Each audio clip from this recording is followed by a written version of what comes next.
শুরুতেই শিরোনাম। ডিজে মামলায় অভিষেকের কণ্ঠস্বরের নমুনা সংগ্রহ করবে সিআইডি, আবেদন মঞ্জুর করল বিধাননগর আদালত। রেলের জমি দখল করে বাস, টিকিয়াপাড়ায় চলল বুলডোজার, গৃহহীন 120 পরিবার। বিধানসভায় তৃণমূলের আসল নকল দ্বন্দ্ব, কুণালকে কি কথা দিলেন মুখ্যমন্ত্রী শুভেন্দু। অভিষেকের প্রাসাদে ফুটপাতবাসীদের রাখব, তৃণমূলের গুন্ডা মাফিয়াদের জেলে ভরার হুঁশিয়ারি শুভেন্দুর।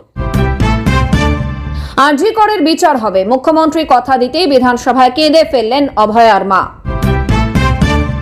মমতার পদের পর নজরে তৃণমূলের অ্যাকাউন্ট, অরূপের কলকাঠিতে কমিশনকে জোড়া চিঠি ঋতব্রতদের। যারা পালাতে চান পালিয়ে যান, অনুপ্রবেশকারী তাড়াতে হুঙ্কার মুখ্যমন্ত্রীর, আশ্বাস প্রকৃত ভারতীয়দের। ডানকুনির কাউন্সিলরকে ডিম থেরাপি, প্রতিবাদের নামে হুজ্জুতি বরদাস্ত নয়, সতর্ক করল পুলিশ।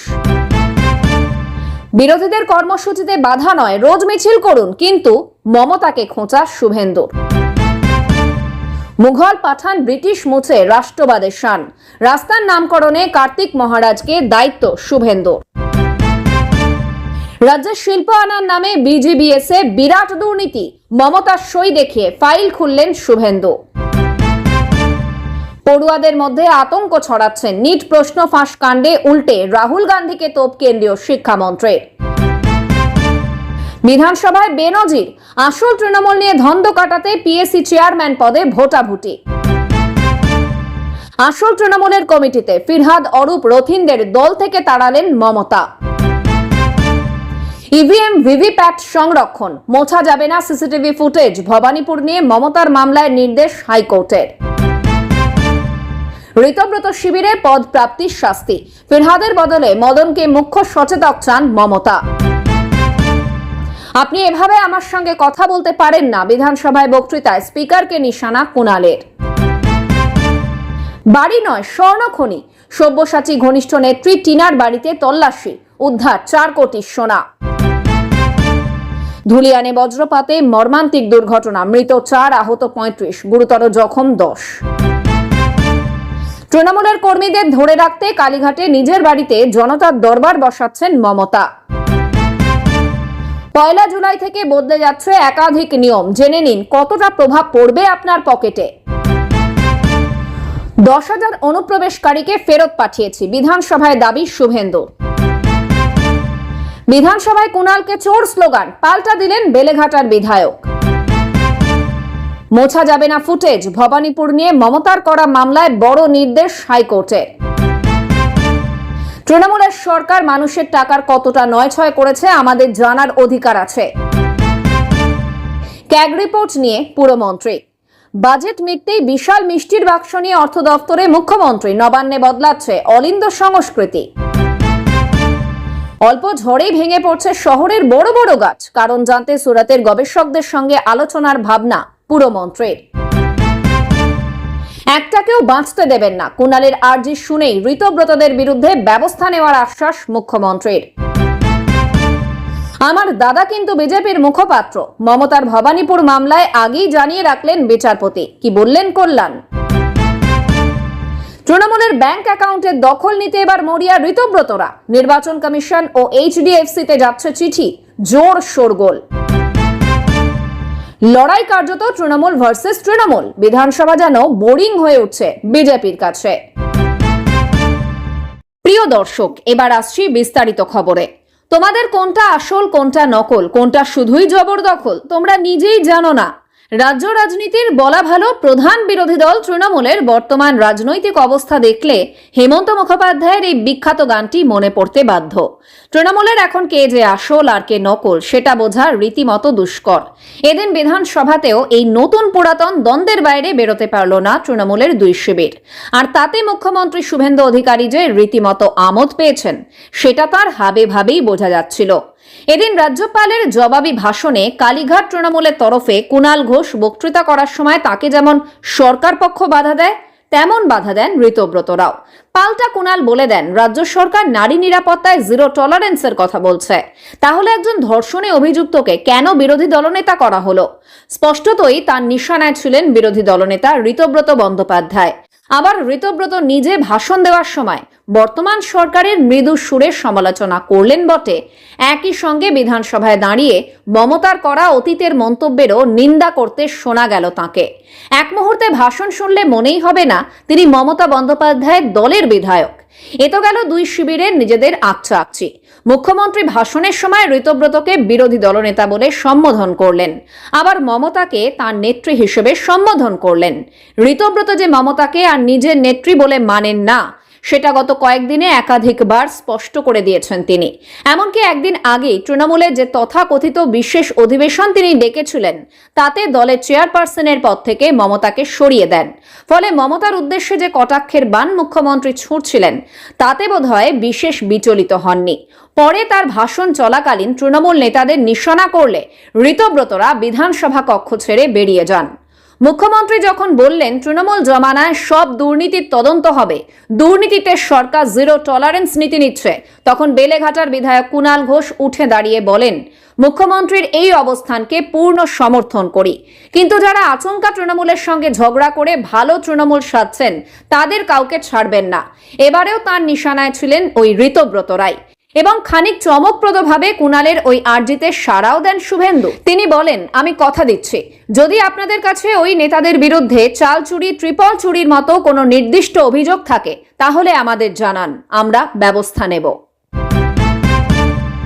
অভিষেক বন্দ্যোপাধ্যায়ের প্রাসাদ কি এবার তাহলে হাতছাড়া হতে পারে? সরকার কি সম্পত্তি নিলাম করবে? বিধানসভায় মুখ্যমন্ত্রী শুভেন্দু অধিকারীর জবাবি ভাষণে এমনই ইঙ্গিত মিলেছে মত রাজনৈতিক মহলের। হরিশ মুখার্জি, হরিশ চ্যাটার্জি রোডের প্রাসাদগুলোতে রাস্তায় মাথার উপর ছাদ না থাকা সাধারণ মানুষদের রাখা হবে, এমনই বার্তা এদিন দিয়েছেন রাজ্যের মুখ্যমন্ত্রী। দুর্নীতি ইস্যুতে জিরো টলারেন্সের বার্তা বিজেপি সরকারের। জিরো টলারেন্স নীতির কথা জানিয়েছেন শুভেন্দু অধিকারীও।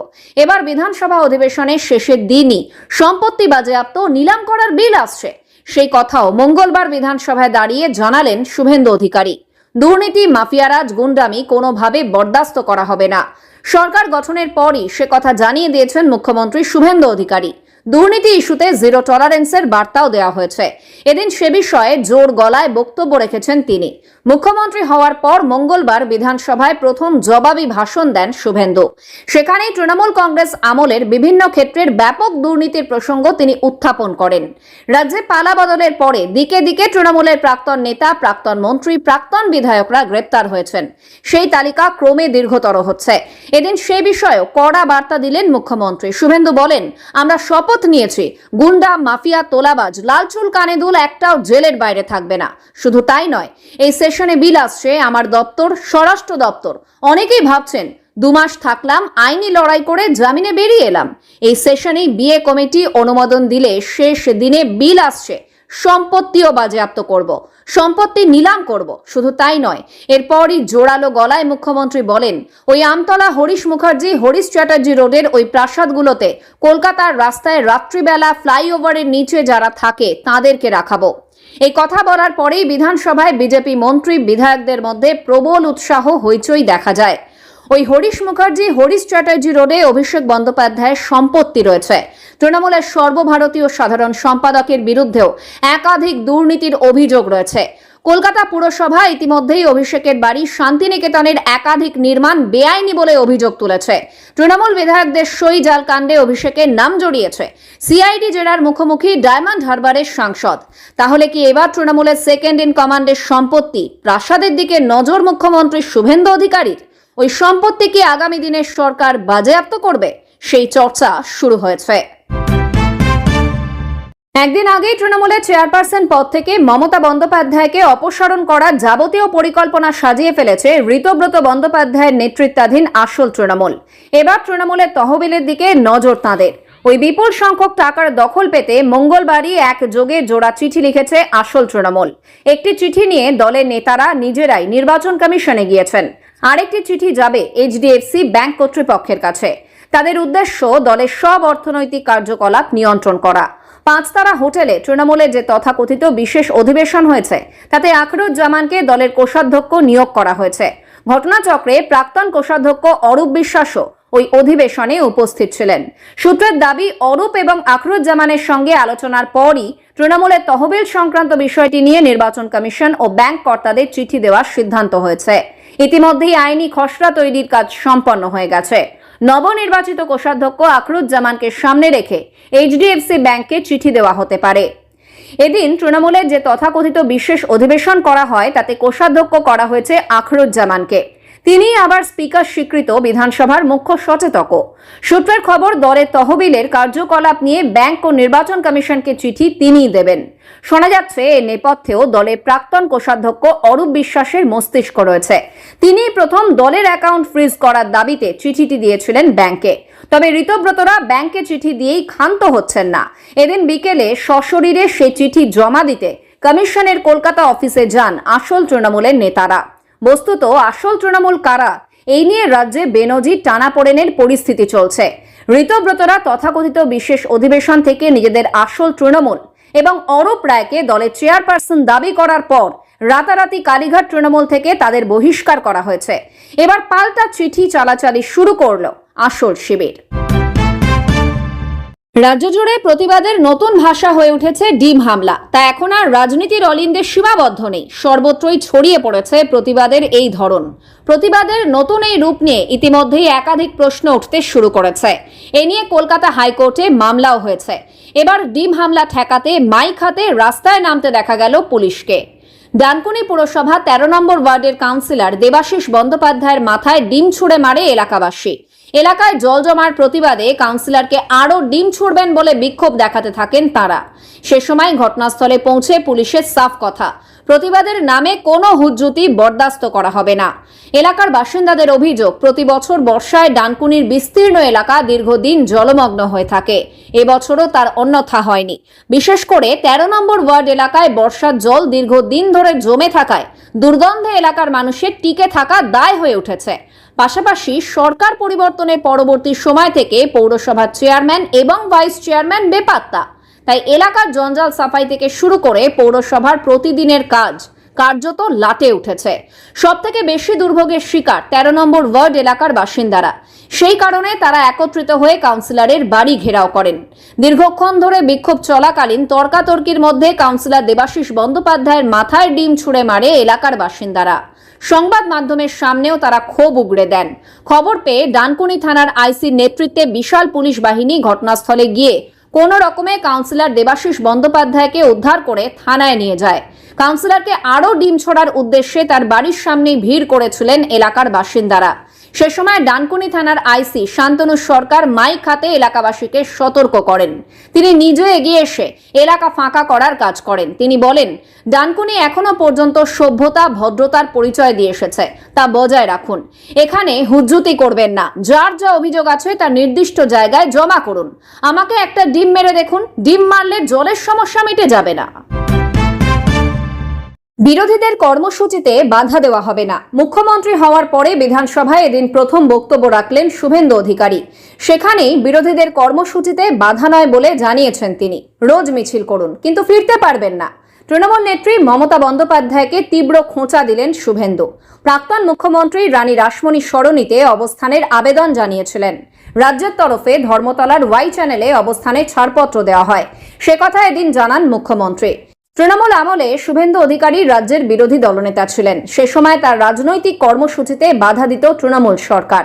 প্রত্যেক কর্মসূচির অনুমতির জন্য আদালতে যেতে হতো শুভেন্দুকে।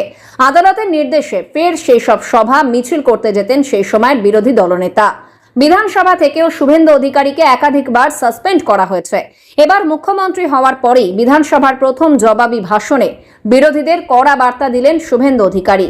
এদিন মুখ্যমন্ত্রী বলেন, তৃণমূল সরকার 5 বছরে কতবার হাউস থেকে বের করেছেন? 5 বার বের করেছেন। 11.5 মাস বাইরে রেখেছেন। কত মামলা করেছেন? 102 মামলা হয়েছে। আমরা এখনো বলিনি মুখে লিউকোপ্লাস্ট লাগাতে। বিরোধীদের প্রতিটি প্রশাসনিক বৈঠকে ডাকা হয়েছে, সেই কথাও বলেন তিনি। এদিন বিধানসভায় জবাবি ভাষণের শুরুতেই গত তৃণমূল সরকারকে খোঁচা দিয়েছেন মুখ্যমন্ত্রী শুভেন্দু অধিকারী। রাজ্যে অনেক কাজ করার রয়েছে, সেই কাজ করতে বিরোধীদের পাশে থাকার বার্তা আগেই দিয়েছেন মুখ্যমন্ত্রী। বিরোধীদের কণ্ঠরোধ থেকে তৃণমূল সরকারের আমলে দুর্নীতি নিয়ে মমতা বন্দ্যোপাধ্যায়কে তীব্র আক্রমণ করলেন মুখ্যমন্ত্রী। ক্ষমতা হারানোর পর নিজেকে ঘরবন্দি রেখেছিলেন মমতা। হকার উচ্ছেদ ইস্যুতে শেষ পর্যন্ত পথে নেমেছিলেন তৃণমূল নেত্রী। ধর্মতলার ওয়াই চ্যানেলে সেই অবস্থান কর্মসূচি হয়েছিল। সে বিষয়ে দিন বক্তব্য রাখেন মুখ্যমন্ত্রী। শুভেন্দু বলেন, প্রাক্তন মুখ্যমন্ত্রী বললেন রানী রাসমণিতে বসবো। পুলিশ আমায় জিজ্ঞাসা করলো কি করব। আমি বললাম ওয়াই চ্যানেলে দিন। এরপরেই মমতাকে খোঁচা দিয়ে মুখ্যমন্ত্রী বলেন, যত খুশি রোজ মিছিল করুন, 11-র পরিবর্তনে আমি রাস্তায় ছিলাম, আমি জানি আর আসতে পারবেন না। বিরোধীদের কর্মসূচিতে বাধা দেওয়া হবে না, সেই বার্তা আরও একবার দিলেন মুখ্যমন্ত্রী। বিজিবিএস নিয়েও তৃণমূল আমলে কোটি কোটি টাকার দুর্নীতি হয়েছে, সেই অভিযোগ করেছেন মুখ্যমন্ত্রী। নতুন রাজ্য সরকারের প্রথম বিধানসভা অধিবেশন ঘিরে তুমুল হইহট্টগোল। এদিন বাজেট পেশের পর গতকাল তা নিয়ে আলোচনা শুরুতেই বাকবিতণ্ডা দুই শিবিরের বিধায়কদের মধ্যে। জড়িয়ে পড়লেন স্পিকারও। তবে এদিন প্রথমবার অধিবেশনে বক্তব্য রাখতে উঠেই কথার মারপ্যাচে বাকিদের টেক্কা দিলেন বেলেঘাটার তৃণমূল বিধায়ক কুণাল ঘোষ। বিজেপি বিধায়কদের আক্রমণের পাল্টা দেওয়ার পাশাপাশি নিশানা করেন আসল তৃণমূল তথা বিরোধী দলনেতা তকমা পাওয়া ঋতব্রত বন্দ্যোপাধ্যায়কে। স্পিকার রথীন্দ্রনাথ বসুর উদ্দেশ্যেই তিনি বলেন, আপনি একজন ধর্ষণে অভিযুক্তকে বিরোধী দলনেতা করবেন, এটা হয় নাকি? স্পিকার তাকে থামাতে গেলে তৃণমূল বিধায়ক রীতিমতো ক্ষুব্ধ হয়ে বলেন, আপনি এভাবে আমার সঙ্গে কথা বলতে পারেন না। বিজেপি বিধায়কদের উদ্দেশ্যে অবশ্য কুণালের সরস মন্তব্য, আমাকে ভয় পান বলে বলতে দিচ্ছেন না, 5 বছর আমায় ভয় পেয়ে চলুন, গুরুত্ব দিয়ে চলুন। বিধানসভায় ভাষণ দিতে উঠতেই চোর স্লোগান শুনলেন কুণাল ঘোষ। এদিন পূর্ণাঙ্গ বাজেট পেশ করেছেন শুভেন্দু সরকারের অর্থমন্ত্রী স্বপন দাশগুপ্ত। তা নিয়ে আগামী 25শে জুন পর্যন্ত আলোচনা চলবে। মঙ্গলবার সেই আলোচনা চলছিল। রাজ্যপালের ভাষণ নিয়ে বক্তব্য রাখতে ওঠেন কুণাল ঘোষ। তাকে লক্ষ্য করে বিজেপি বিধায়করা একযোগে আক্রমণ শানান। কেউ প্রশ্ন তোলেন, আপনি কোন তৃণমূল? কুণালের সপাট জবাব, এখনো হাতের আঙুলের কালি যায়নি, আমি বেঈমান নই। এরপর অধ্যক্ষের উদ্দেশ্যে বলেন, স্যার ওরা আমাকে ভয় পায়, তাই বলতে দিচ্ছে না। পাশাপাশি ঋতব্রত বন্দ্যোপাধ্যায়ের নাম না করে কুণালের মন্তব্য, বালুরঘাটে যে ধর্ষণের মামলা রয়েছে তাকে বিরোধী দলনেতা করা হয়েছে। বিজেপি বা বিজেপির স্পন্সর বিধায়কেরা, পাণ্ডবরা কিন্তু 5 জন ছিল, কৌরবরা 100 হয়েও বাঁচেনি। ময়নার বিজেপি বিধায়ক অশোক দিন্দা তার এসব মন্তব্যের বিরোধিতা করলে কুণাল তাকে মেসি কাণ্ডের কথা মনে করিয়ে দেন। বাকবিতণ্ডা থামাতে আসরে নামেন পর্যটন মন্ত্রী শঙ্কর ঘোষ। তিনি বলেন, প্রথমত বিধানসভার প্রথাগত প্রক্রিয়ায় প্রথম বক্তৃতা করছেন, সবার কাছে অনুরোধ রাজ্যপালের ভাষণের উপর বলুন। প্রথম বক্তৃতায় শাসক ও বিরোধী পারস্পরিক সৌজন্য সৌহার্দ্য বজায় রেখে চলুন। আরও 5 বছর সময় আছে, অনেক বলার সময় পাবেন। কুণাল বাবু সহ আমাদের সবাইকে এ কথা বলবো। কুণাল ঘোষ এদিন হাথরাস, উন্নাও, অনুপ্রবেশ, রেড রোডে নামাজ বন্ধ সহ বহু প্রসঙ্গ তোলেন নিজের বক্তব্যে। এসব শব্দ অবশ্য স্পিকার বিধানসভার কার্যবিবরণী থেকে বাদ দেন।